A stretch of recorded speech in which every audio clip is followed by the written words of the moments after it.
So guys, nandito ako sa Isabela State University. Dito kami magja-jogging ng anak ko. Since nag-start na ako nito ng December last year pa, 2025. Kasama yung kapatid ko. Pero gusto kong i-document ito, isa sa mga goal ko this year. Isa sa mga goal ko this year is to be healthy. Not lang na mukha akong healthy, pero physically kasi tumatanda na tayo. And itong vlog na ito is patungkol sa kung paano maging consistent and motivated this 2026. Na kahit walang nagtutulak sa'yo, you're going to have that motivation pa rin na tutuloy. And gagamit ako mamaya ng sa aking pagja-jogging yung kapote. Ito, kapote. Magkakapote tayo. Kwento ko lang kung bakit ako nagkakapote kung ako ngayon nagja-jogging. Last December 2025, ja-jogging kami before pa mag-Christmas, dung kapatid ko. And napag-isipan namin na, ate, sabi niya sa akin, ate, magkapote ka. Nakita ko yung isang gaya mo din at kapares ng age mo, sabi niya na nagkakapote siya. And then sabi ko, oh, sige, try ko. Then, kasi ang problema ko is gustong magkaroon ng flat belly and mahina yung baga ko. Yun ang problema, mahina yung baga ko kasi daw nung bata pa ako, meron na akong bronchitis. Ewan ko ang tawag doon, yung basta on the respiratory system problema. Tapos, ang naging solution ko itong mag-jogging and then bakit yung magkakapote ko para mas mabilis akong pagpawisan, maganda daw yan sa katawan. And yun, ginamit ko hanggang ngayon tuloy-tuloy. Nakakayawan kasi ako nakakapagkapote lang, pero para naman sa akin yun, di ba? So ang nangyayari ngayon is,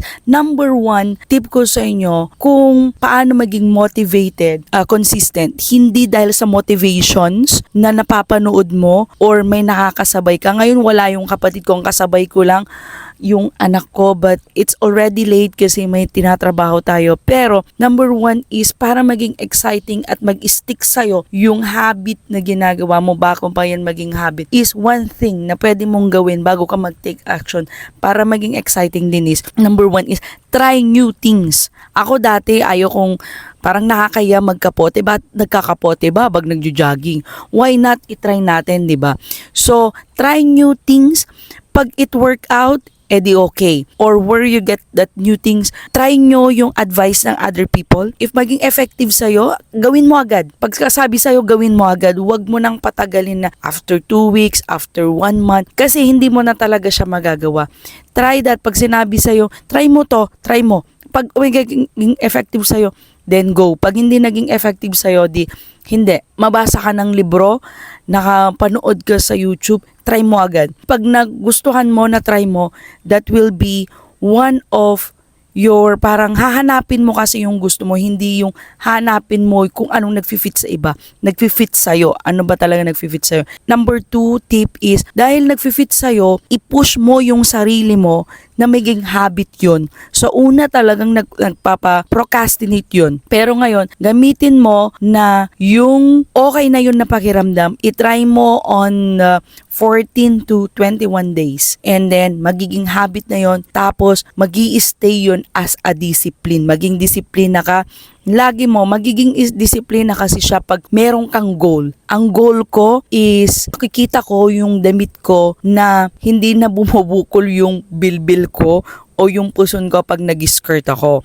So, I want to be parang fit yung paningin ko sa sarili ko, hindi yung sa paningin na iba sa akin, hindi mabigat. So, yun yung hihila sa'yo para to stay consistent and motivated. Naniniwala kasi ako na if ang consistency at saka motivation ay hindi nakukuha sa napapanood sa YouTube, kundi when you stay disciplined on yourself and you have that goal, you will continue. And yan lang po. Sana may natutunan kayo sa vlog na ito kahit napakasimple. Tuloy lang natin.